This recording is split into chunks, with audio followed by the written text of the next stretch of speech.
In today's lesson in sociology, or about social stratification, in other words, today we want to consider three major issues. One is about social stratification, and in society we shall also look at issues to do with class societies, classes in society, class society, society full of classes, and we shall end up by talking about social change. What triggers social change, whether we are in religious institutions and or whether we are in political environment, economic environment, what triggers social change. We shall also look at society, the last one, society. What is society? What do we mean by society? And it will also take us to the primary groups in society, though we dealt on that. And again, we may also look at religion and culture in an African society as inseparable within a society, because the African society, for example, is a very religious society, to an extent that religion and culture are hard to distinguish. Now let me talk about the first item, social stratification.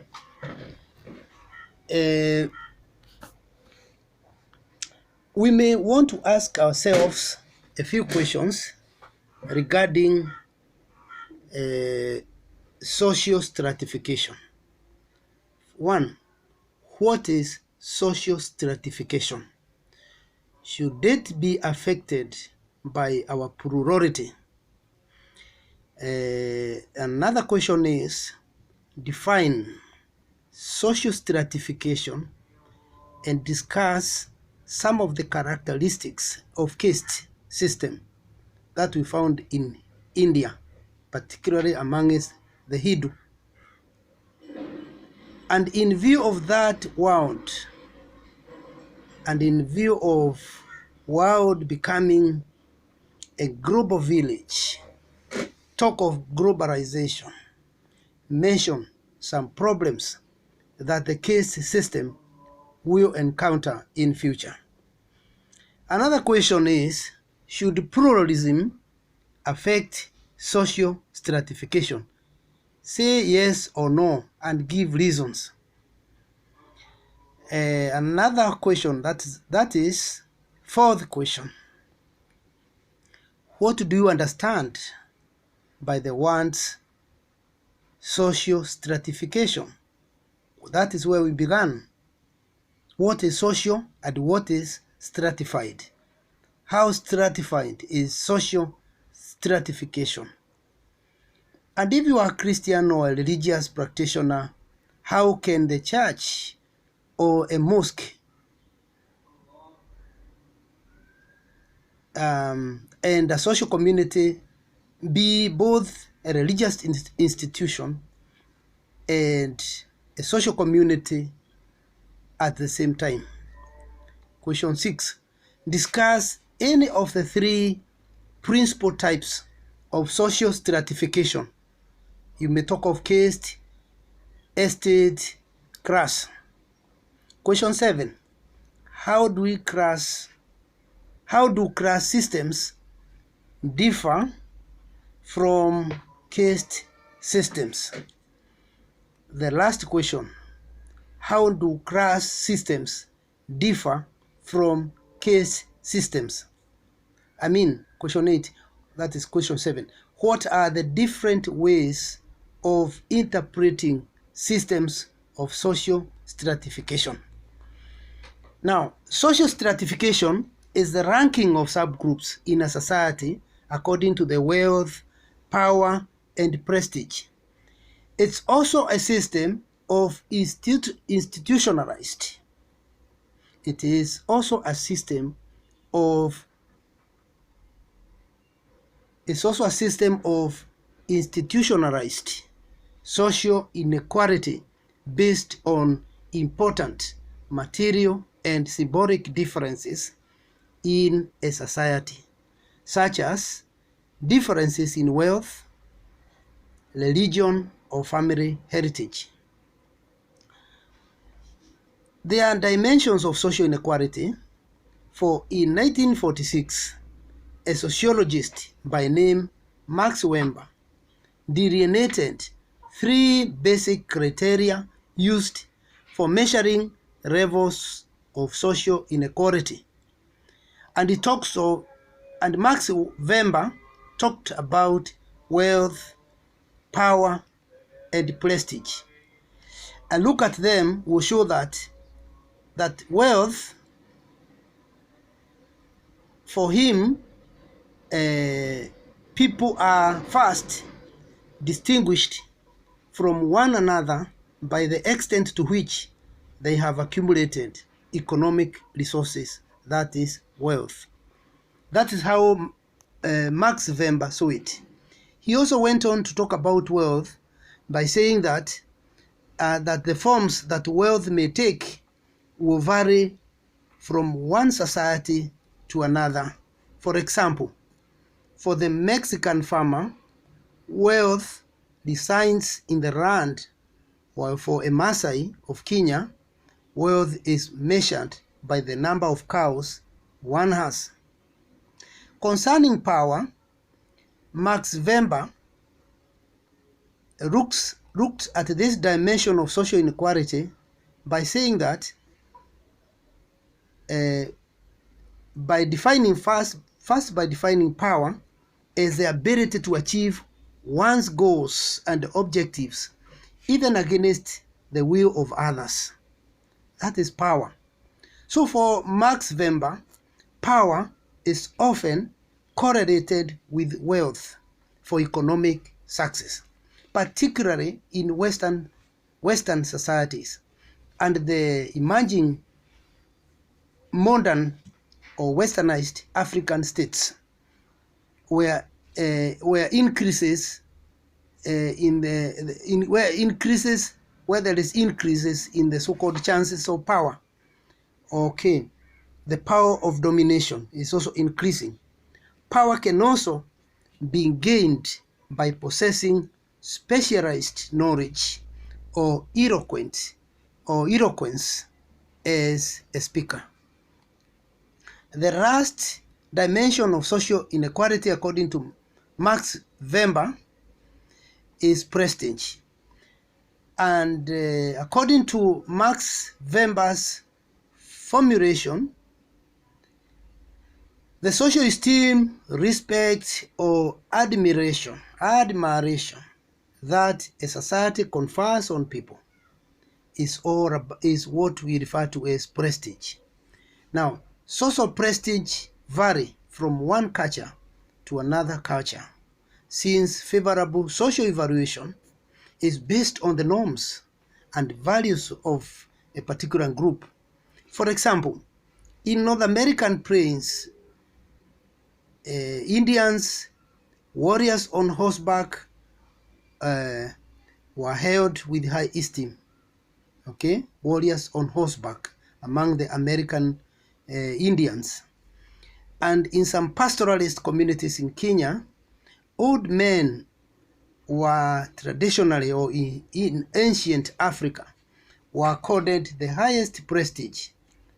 Of course, some of these are changing because you see now some young people are getting wealthier and wealthier. In the past, you could ask, how did they get it? Today, nobody is asking that.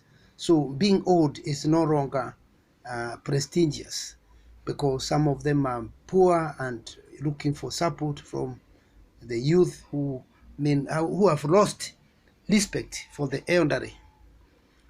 Now, in Germany, those who are professors in various fields are regarded highly. In USA, those who are very rich in terms of properties, are regarded highly. Now, that is the way prestige is looked at. In Germany, when you are very educated, you are a professor, you have respect in society. But in America, when you have a lot of money, you are rich in terms of property, you own this company and the other company, bringing a lot of dollars, you are a great person. Now, something else we want to look at is types of societies. Generally, there are three main types of societies based on levels of social inequality. One is egalitarian. The other one is rank. The third one is stratified societies. So there is egalitarian society. There is rank society. There is also stratified society. Now, looking at egalitarian societies, they have few or no groups that have greater access to wealth, power, or prestige. When we talk of an egalitarian family, we mean a family in which both husband and wife share responsibilities and power in making decisions, irrespective of how much or how little respect an individual is in an egalitarian society may have. He or she is neither denied the right to practice a certain profession, nor is one subject to the control of others. The second form of society is the rank societies. In rank societies, certain groups enjoy higher prestige, even though power and wealth are equally distributed.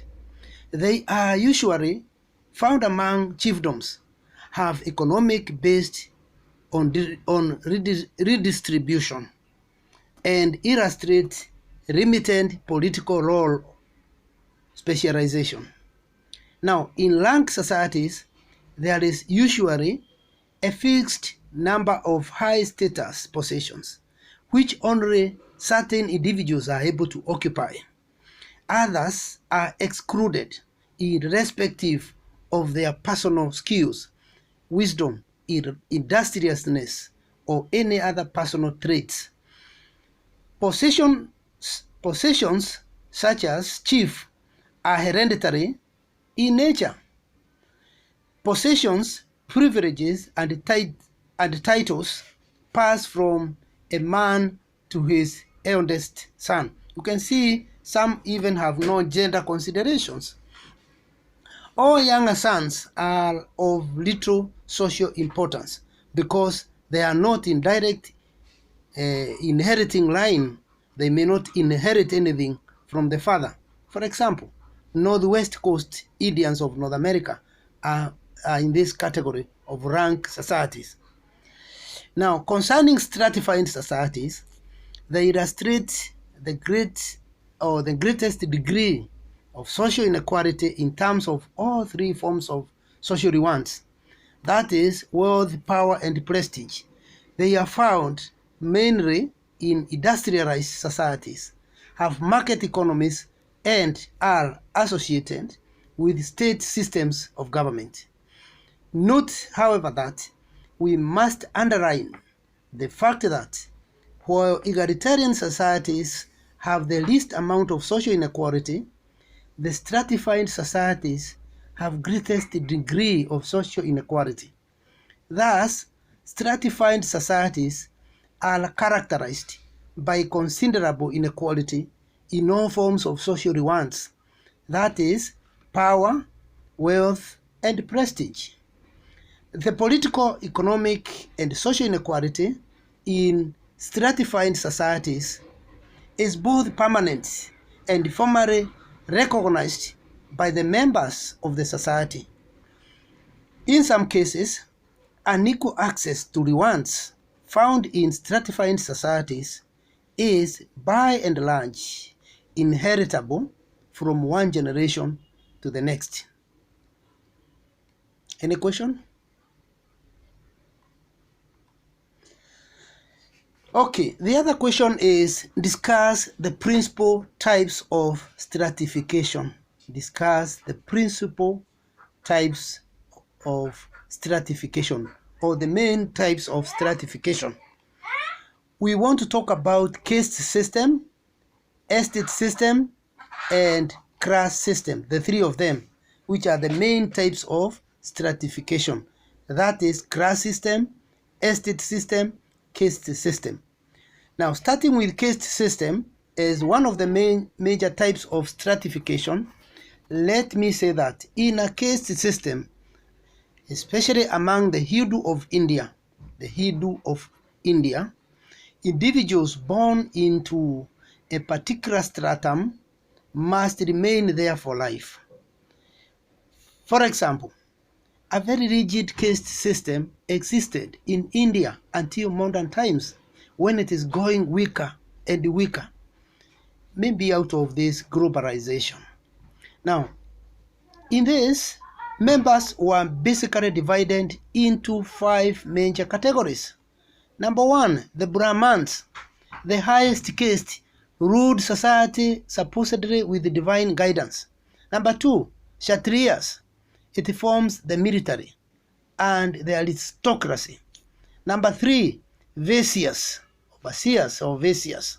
It is a third-ranked caste possession. It consists of craftsmen and merchants. The fourth one, it is the Sudras. The Sudras are considered the lowest caste. They are mainly manual laborers. Who serve the highest caste. There is also Pariaris. That is, outside of this caste system is the lowliest of the lowliest members of society. That is the untouchables, who even mentioning them is hand. That's why we talk of Sudra as the lowest caste. But there is the lowest of the lowest in this caste system. Outside of this caste system is the lowliest members of society, the so-called untouchables, the stigmatized, the ones who are left out, who, because they have no caste, are excluded from the Hindu spiritual community. Now, each caste is largely isolated from the others. Now, there is a strong taboo against intermarriage between Brahmins, the highest, Kshatriyas, the military aristocracy, Vaisyas or Vaisyas, the third-rank caste of craftsmen and merchants, Sudras, the manual laborers, who serve the highest caste. They serve the Brahmins. They work for them in their gardens, in their houses, just that work. Once your child is born, he goes to serve, the Sudra's child goes to serve Brahmins, just as you are doing, to serve the highly and privileged. But so you don't marry, the Sudras can't marry Pariaris, those who are even excluded from spiritual community. So the form of Hindu spirituality is such that it excludes some people rather than includes some people. Now, you may ask yourself whether this is right or wrong. Of course, we hear it's dying. This system of caste is dying in democratic India. But then you ask yourself, because we normally say that the golden rule of all religion, call it Taoism, call it Christianity, call it Buddhism, call it Jainism, call it Hinduism, call it Buddhism, call it Confucianism, call it Baha'i, call it Rastafari, call it Taoism or any other. There is that golden rule. If a religion is a conventional religion, a genuine religion, there is what we call golden rule, where we say that do unto others what you do, you want Do unto others what you would have them do unto you. What you would want people to do to you, do it to them. I can't understand why the Pariaris are excluded from the spiritual community of Hindu religion or Hindu spiritual community. Spiritual, ironically, it's called spiritual. But the truth is, they are excluded, the Pariaris. Sudras can serve the Brahmans, the highest caste. But Pariaris, they are nowhere. They are nowhere. Yeah, they are nowhere. Now, coming to the second principle type of stratification in stratification. Let me talk about estate now. Estate system. So a second type of stratification is the estate system. It is characterized by clearly distinguished strata. It developed in feudal societies where a person's social positions depended upon his relationship to an agricultural economy. The best example of an estate system is found in feudal Europe between the year 800 and 1400 AD. The highest estate was composed of landowners, that is, the nobility and rulers of society. Senior clergymen were also ranked with the nobles and rulers through slightly considered lower, those slightly considered of lower rank, because they were clergy, they were of a slightly lower rank, even if they were senior clergy. The third group was the merchants and craftsmen. The lowest, or the fourth group, was the level of in the level of society was the peasants and serfs. Of course, serfs are like slaves, but they are not necessarily slaves, but they are like slaves who lived and worked on the estates of the nobility. Talk of the Sudras working, being laborers, serving to the Brahmins of the highest caste. That is the work of serfs. That is where they are. They worked in the estates of the nobility, the highest. Note that although feudal societies as a whole were relatively unchanging in some cases, some individuals moved to a new social level. That is, a serf might move in to the priesthood, or a wealthy merchant's daughter might marry into nobility. So the estate system is better. It's much better than the caste system, because you could move from one level to the other. If you marry a rich people, the nobles, or you marry the merchants, you are from this other one, you are from the nobles, you still are considered like somebody who is belonging to that group. The last one on the principal types of stratification is the class system. Unlike the other two systems, which are based on the ascribed criteria of inherited family possession, a class system emphasizes personal achievement. That is, A, ascribed status, B, achieved status. There is a book by one scholar by name Smith and Preston on sociology and introduction, published in 1977. In page 76, you find the details on ascribed status and achieved status. You know, their status you ascribed, their status you achieve. Okay? Yeah. So within a class system, the various strata are called social classes.